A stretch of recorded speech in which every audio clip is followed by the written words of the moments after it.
interesting use of the story. It's not that it just ends where Icarus hits the water. It keeps going, and most importantly, it says that he survives.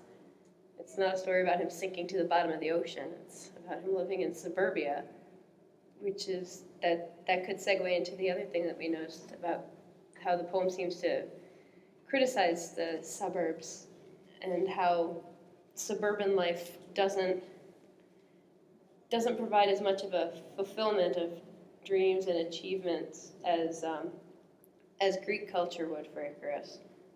And then with that comes psychology.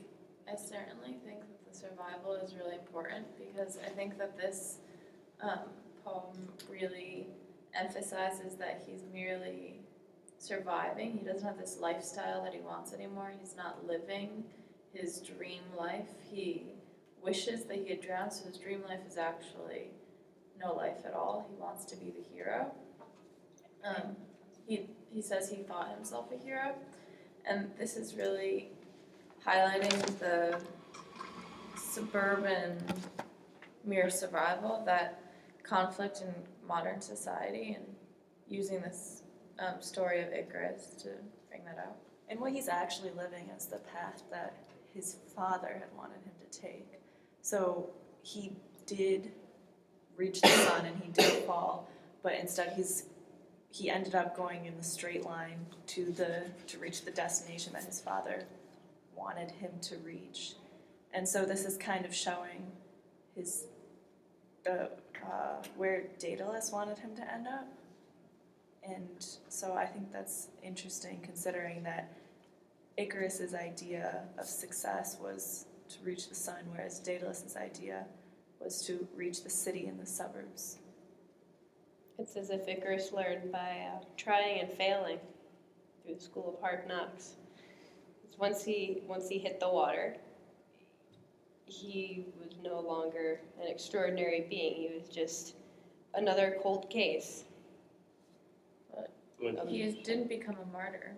Like, he didn't... No. Not a martyr for any cause, really, other than rebellion and greatness. But he didn't... If you die at your climactic moment, that's usually what happens in the greatest stories and the greatest, like, any, like, fictitious, like, glorified version of life, is that you die at the moment that your life is climactic and incredible, and that's what defines you. And with him here, that didn't happen for him, so the story keeps going on. It's like a washed up pop star, kind of. Like, the story keeps going on after you've had your moment and it's not so great anymore. Like, once you get a taste of what it could be. And Fields' diction, when he was talking about that, just the way that he contrasts the suburbs and kind of Icarus's defining moment. He says that those arms that had controlled huge wings are concealed by a simple gray respectable suit, which sounds so much less exciting than controlling huge wings. And his sad, defeated eyes had once compelled the sun. It just shows how much power he once had and kind of what he's been reduced to. Even before that, you have in the first stanza, the police preferred to ignore the confusing aspects of the case, and the witnesses ran off to a gang war. It almost doesn't make much sense. I mean, this man has fallen out of the sky. This man with gigantic wings strapped to his arms fell out of the sky into the ocean and seemingly drowned. But is it something that's too great or too unusual for your average Joe to comprehend and really look into that deeply? Going off that, I mean, it starts off with saying only the feathers floating around the hat showed that anything more spectacular had occurred. So the feathers was all that was left afterwards, after he fell. And they're feathers floating around. Sometimes that happens naturally. Even if there's a lot of them, the police then just ignored that. It was confusing. They just ignored it.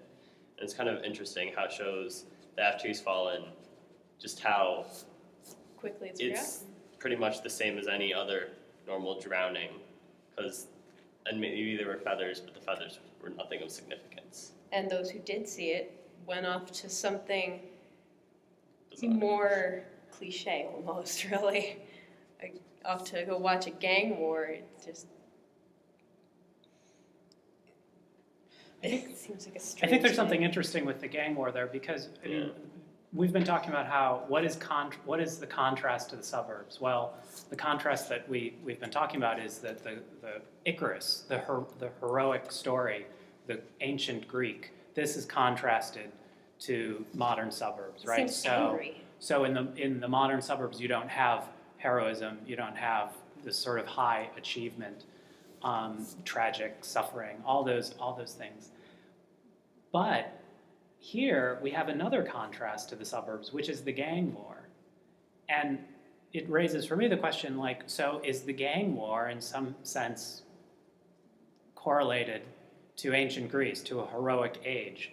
And I mean, if you can push this forward a little bit. You can think about how, well, what is the gang ethos, right? I mean, there's a lot of fighting. There's a lot of it's a lot about status. It's in those ways, it does seem more kind of like a heroic atmosphere. One of the things I think about when I read this poem is the movie Goodfellas. Has anybody seen this? Goodfellas is a mafia movie. And what happens at the end is the main character kind of ends up giving evidence in a trial and being put in a witness protection plan. So the last scene, he opens up his door, he's in the suburbs, he picks up the newspaper. Here he is, everybody in his suburban community knows who he is, but nobody really knows who he is. It's like he has this secret. The suburbs is a place where everybody knows you, but they don't know any of your secrets because you're all the same. It's a superficial closeness. Mm-hmm. And that's what I'm reminded of with Icarus here. It's like, well, where did he come from? It doesn't really matter once he's in the suburbs. He's the only one that even knows about it. And nobody else cares. It says, so the report filed and forgotten in the archives read simply drowned, but it was wrong. Nobody cared to really look into it any further. I figured, well, this is the easiest explanation for it. Feathers floating, hat floating. What are the chances anyone would survive that? I don't know. Did you know? No. Have you seen him? No. Probably dead.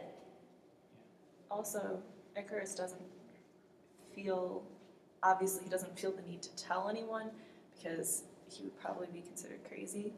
But I like how Field said he could not disturb their neat front yards, as if their neat front yards were the people themselves, kind of.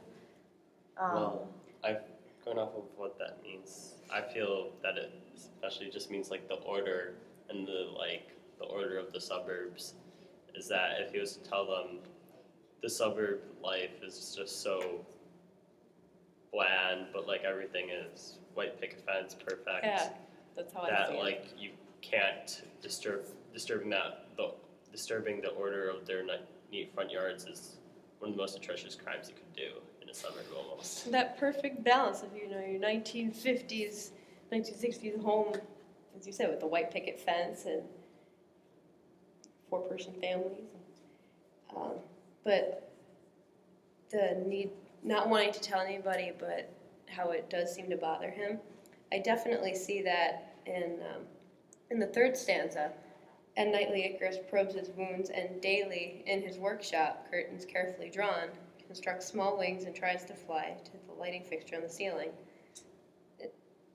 I find it interesting how the curtains are carefully drawn there, that he doesn't want to disturb anybody outside, doesn't want to be a burden on anybody else's normal, run-of-the-mill life.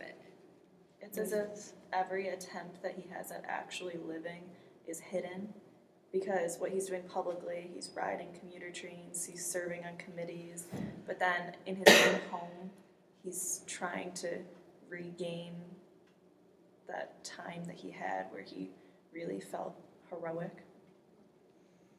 And I'm wondering if he actually wants to be like them. You know what I mean? Like I don't get the sense that he's dying to assimilate and be happy in the time he's in. I think he has this unrealistic expectation that he can recreate it, and I think he knows it's unrealistic, which is why he hates himself for trying. Well, and just something about that, this recreation. I mean, how is the recreation different than the original? It's on a much smaller scale. Pathetic. yeah. It is such a smaller scale. It is pathetic. It's It's comic. It's like that's what his small hope wings is tries to dwindled fly to. to the lighting fixtures in the ceiling. So the lighting fixtures compared to the sun, and the small wings compared to before when they mentioned that controlled huge wings. So it's just like that comparison alone just shows you that it's a really small, pathetic scale. It's like before he crashed, his expectations, his dreams, his hopes, the way he viewed his possibilities were as great and as mighty as the sun. But now, they're just a 100-watt light bulb. That's it. Mm-hmm. Not that bright, not too outrageously bright, but still bright enough to see by. Yeah. If he wrote this poem now, he would fly towards a compact fluorescent. It wouldn't even be 100 watts. Sheesh. It's just the transition again. It's very drastic, very stark contrast. And well, going off just the comparison of how different they are, just every time he fails, he hates himself for trying. So it kind of shows he's just in this huge, pathetically depressed state, and there is almost no way to get out of it other than becoming a hero again I mean, that's the way the no, story there ends. is a way to get out of it. or die. It's to die.